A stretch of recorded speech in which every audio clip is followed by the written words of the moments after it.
Yeah, viewers all over the world. For some of you that are seeing me for the first time, Ogbuefi Ezeana ugochitubelu na Oraifite, ma ọ bụ aka jugo.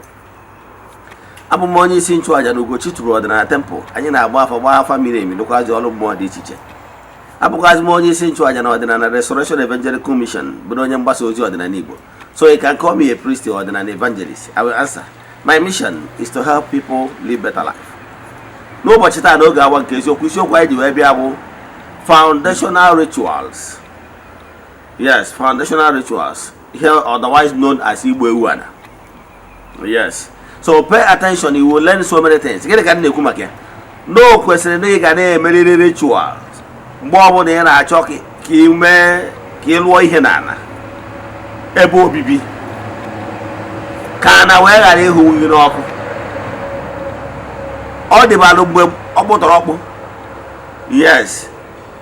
Enwere ihe a na-akpọ Eze-Ana bụ ọ bụ kana ndị Igbo kwenyere. Ana bụ isi mmụọ. And echefukana na ebe ahụ ibi taa nwere ike iwe ebe emere temporal altar mgbe gburugburu. The ancient people. Ụfọdụ wee ebe ndị Igbo biri. Amecha for a reason best known to them. They relocated. For that reason, that ebe a wee ebe adọburu altar. Ụfọdụ bụkwa ndị nọ n'ụzọ ije. O wee nwee ka onye nke a si wee nwụnarịfa ha wee gwuo ana ya bụ ebe wee nie ya. Mgbe ite aka ka na-agwa gị. E nwere so many things mmelụ ị ga-eji wee nwee ike wee apịzie ụmụ mmụọ maọbụ mmụọ adọbugoro ya bụ ebe maọbụ ndị edigo na ya bụ ebe wee gwa ha n'ọgwọ ka ị nwee ebe obibi ka iji wee bịa. Ha ekwena ka a na-ahụgbu oge n'ọkụ maọbụ jugbuo oge n'oyi. Maka na ọ na-ahụ nwata gwa okenye ebe ọ na-eje ọ gwa ihe ọ ya ekwu n'oru nwee na-ekwu na ọ bụ ihe kwesịrị ekwesị na mgbe ọbụla maka ụnụ ndị na-asị ana m obodo oyibo, ana m Abuja, ana m Lagos, ana m emebe ọfụma, mana mgbe m batara be nna m wee je mee foundation na-arụzie ebe mba esiri ihe niile kpọchie ọga imekwana ihe ị kwesịrị ime. Ọ bụrụgodo na ndị oyibo ya agwa gị na o nwere ihe a na-akpọ laying foundation laying. Yes, na na-atọ ntọala ebe dị etu a. Abịadade nwere ụfọdụ rituals ha na-eme n'ụdị nke ha. O nwere ndị bụ na-eme foundational laying. Enwere ike ọ bịa ebe ọ bụrụ na mmiri they sprinkle water and make declaration. Yes, all depend etu onye si eme operate ma nghọta onye si wee dị. Mana nke dị mkpa bụ na isi a na-adị atọ ebe akpọrọ ya. So when you are laying foundation, did you observe the normal rituals? Yes, ọ ga-emerịrị ihe ị ga-eme iji wee bụ Eze-Ana wee nye ndị bi na ya bụ aka. So mana asị onye Igbo ihe o ji dị mkpa na ị ga-egbusa ihe mme nwere reason mma agwaghị advantage o nwere karịa other forms of laying of the foundation laying. Yes. Now, ọ bụrụ na ị ga-esi ntị ị ga-aghọta ihe kpatalụ eji eyuzu ya. Then enwekwa on a very good day ọ bụrụ na ị ghọtalụ ị nwekwara ike use water. Yes, we lay foundation of a white altar. You get why? Ị ga-enwe ntị mma akọwaziri reason why you eji wee use water. We lay a foundation of a consecrated place. Ma ọ bụrụ na ọ bụ white altar ka ị chọrọ igwu ya wee ebe. Mana ọ bụrụ blood altar, so be it. However, ọ bụrụ na o nwere anọ bụ na igolo. Yes, kabalụ mwepụ ihe mme enwere why. Mma akọwara ya in details ma ọ bụzie na iso na nkụzi a in full. For some of you that are seeing me, echefuna na anyị nọ na month of August. Our group ritual for the month is still ongoing. Anyị malitere ịchụ aja anyị dị n'Igwe ihe karịgoro 3 years now. We have massive testimonies. I can tell you. Yes.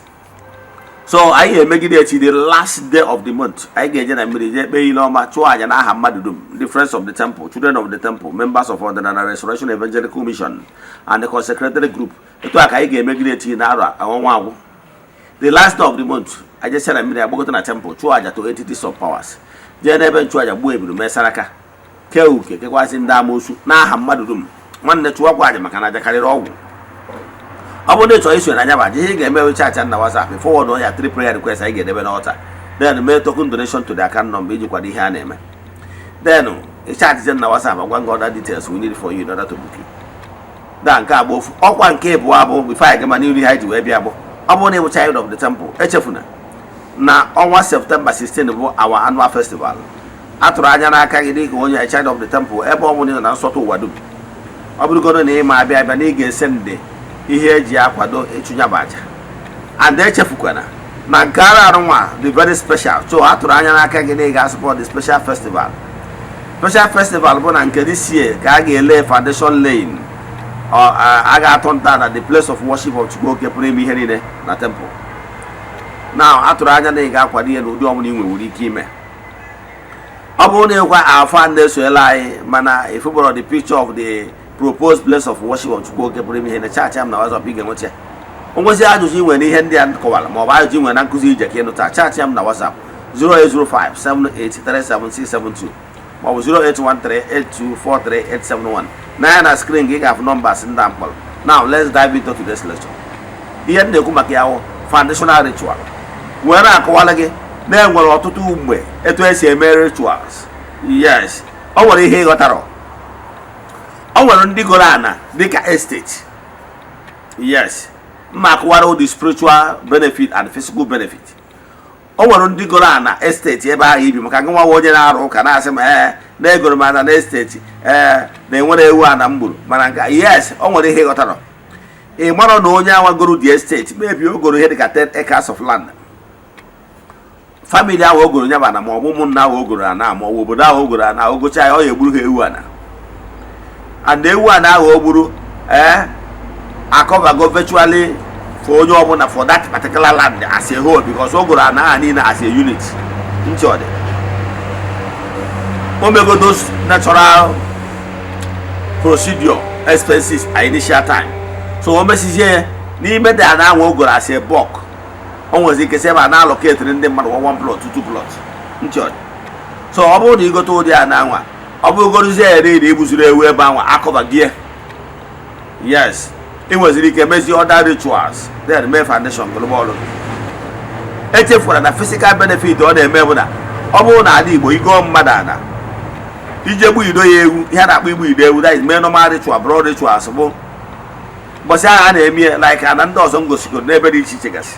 Yes, ma nke ngocha na Enugu steeti etu esi eme ya bụ iruo that family lesịrị gị ana ị ga-eweta ewu and the other things mago ma ọchị ma ihe rest of them ha ọ ga-eji kpee ekpere o wee kpọkuo Chukwu oke kpọkuo ndị ana ndị nna nna ha sị ha na ana na ya lesikwa na ana ka e wee gboo mkpa mgbajie n'ọkwa ya dị etu a ka ya lesiziri ana mana na ya kwuru na-aga ọfọ na ego o nyere maka ana ya abara uru na nye mana onwe ya ebiga nna ana na ọ ya adịrị ya mma na ọ ya ahụ nwunye n'ọkụ na ọ ya jụ nwunye n'oyi biko na ya elega ana egbu onye bụ ewu. Ntị ọ dị.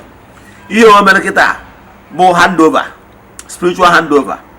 Ọ bụrụ na emechaa nwee echi o chighatabe ịbịa so ya bụ ana gị nwa onye goro ya bụ ana tinye iyi na ya ma ọ bụ tinye mmụọ na ya kpọkuo ndị mmụọ na ndị ichie na ndị nwe ana ka ha bịa gbaa ọgụ na onye ana igokwara ya na o jezuo ana anwa mmụọ egbuo ya. Ntị ọ dị. Maka ihi na ndị ichie na ụmụ mmụọ nọ na ana ya sị yes we witnessed the ritual. But e mere handover but e goro ana. If not the benefit, physical benefit. Yes. Now, mana ọ bụrụzie maybe ancestral land gị whatever mana ancestral land igori ego kwa eziokwu just ya father allocated land nwa m jelu na ebe dị etu a ma ọ bụ na ọ na-anụ ụmụnna whatever mana nna achị gwa gị na mgbe ọ bụla ị chọrọ ije ịlụ ana igwe ihe na ana asị ebe obibi ị nwere ihe ị kwesịrị ime ka a na-aghara ịhụwu n'ọkụ ghara ịjụwu n'oyi. Ndị Igbo na-atụ ilu sị na nwata bi n'ụlọ okele mmụọ ime ihe ominu bụ na once you build a house you are now responsible accountable to ụmụ mmụọ afụtago gị asị onye tolugolunu wube ezinụlọ nke aka. So whenever you have such intention ihe ọ pụtara bụ na akịta na ị na-abanyezi na fatherhood and ezinụlọhood. Ntị ọ dị. Na mgbe anwa o nwere ụfọdụ ihe a na-edegharị gị anya mgbe ị ka nwa ọba nshi na-asa ahụ n'afọ n'afọ o nwere nke ịma ịka nwa okoro o nwere ihe atụrụ anya n'aka mana o nwere ihe atụziri gị anya n'aka mgbe ọ bụla ị toruzuoro oke iwu bụ ezinụlọ. So ụfọdụ ihe ụmụ mmụọ na-emere gị overlook dị ka bụ nwa anyị emeziri gị overlook. So mgbe ọbụla ị chọrọ ịlụ ụlọ na be nna gị were ọjị were mmanya jekwa onye bụ okenye ụnụ. Ọ bụrụ na nna gị anọrọ mana dị ọkpara nne gị nị ya, ndị ọkpara nna gị nị ya, were ọjị were nkwụ wejere ya si ya broda ya bịa kpere gị ekpere. Ekpere ahụ ọ na-ekpere ekpere obiọma.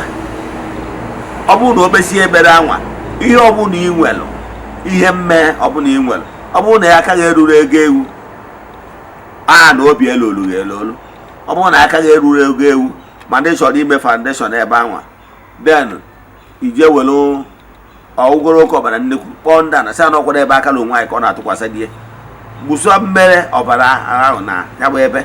Ọ bụrụ na nna onye wụdị ọbara ụlọ anwa nọ ndụ maọbụ na nna gị nọ ndụ, ya eji aka ọgọchị ọfụ ogbuo ihe mme agbuso ebe a wee sị kpee ekpere na mgburu anyị na mgburu ọkụ ihe na-akwaba na ọmajụwu na oyi na onye ekpowu n'ọkụ ntị ọ dị ime etu a ịchabiwe wutu agụdo ọjị kwụọ na ihe na-abịa ahụ ka ọ dị mma na akụlụ ụlọ maka na etu ikwuru ka ọ dịrị ụka ọ ya adịrị gị.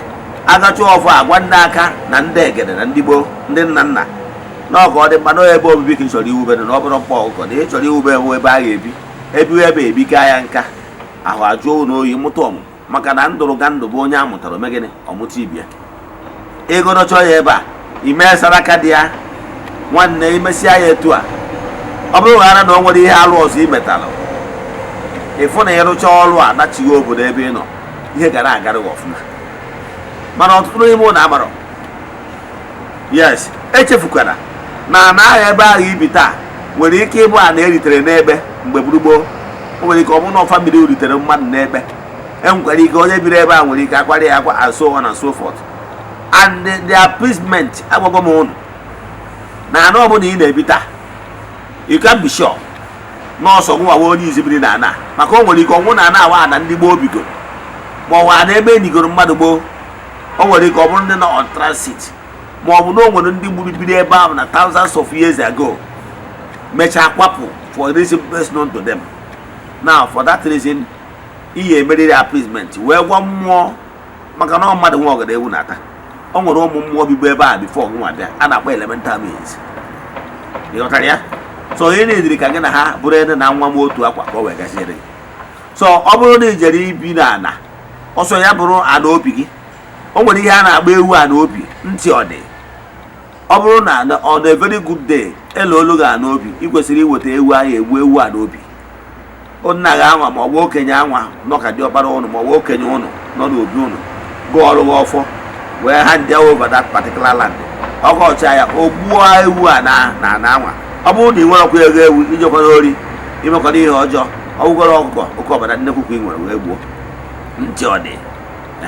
Ọ na-ewu makarịrị na ọ bụrụ na ị nwere ego ewu maka na ewu bụ ihe buru ibu ya eso ụmụ mmụọ niile n'ebe ahụ iri. Mana ọ bụrụ na ị nwere chọọ ọkụkọ oke ọbara nnekwu ọbara mana ma ọ dabụ ihe emekwa ritual ebe a ị ga-eme yes ka mmakwanụ gị atụ ihe o ji abụ nna akụzi nkụzi nna ama atụgbu ka ịlọta ihe nkwo ka ị ghara ide eche n'ahụ ka ịkọja.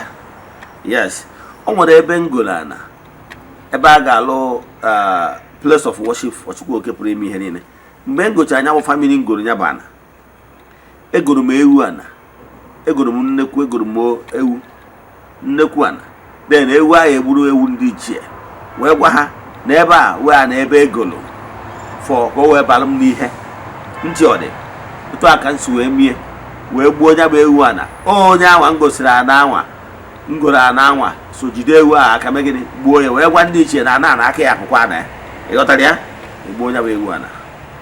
O buruzie ewu a nyenwa nwe ihe ọ ya emesi onwe ha na-akpọ inye aka igbu. Ịghọtara ya? O were ofu okwu onye m ya bụ nke nketa anya ya na ndị ọzọ erizie ndị ọzọ ntị ọ dị. Now etu o mmego that one ihe ọ pụtara bụ na-emego hand over na ndị ichie na ndị nwa na amagoro ọmụmụ nwa. Now ụbọchị a ga-emedo the foundation laying enwere ozi any blood sacrifice a na-eme di ya. Ịghọtara ya? Maka ihe na anya bụ particular land ebe a na-ebi udo ebe a bụ the white altar ka a na-ebi udo ebe anwa. Yes, place of worship of Chukwu. So it's a white altar. So the only thing anyị emere ebe a bụ ego ọfọ kpee ekpere. Ịghọtara ya? Then sprinkle water. Ịghọtara ya? Then efesịa mmiri then ndị ọrụ alụ ọrụ gaba n'iru ntị ọ dị.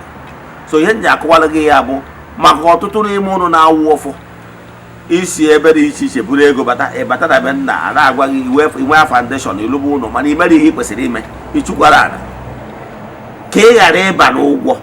Ihe m ji agwa gị ihe a bụ ka ị ghara ịba n'ụta mmụọ, ka ị ghara ịba n'ihe a na-akpọ trespassing na mmụọ.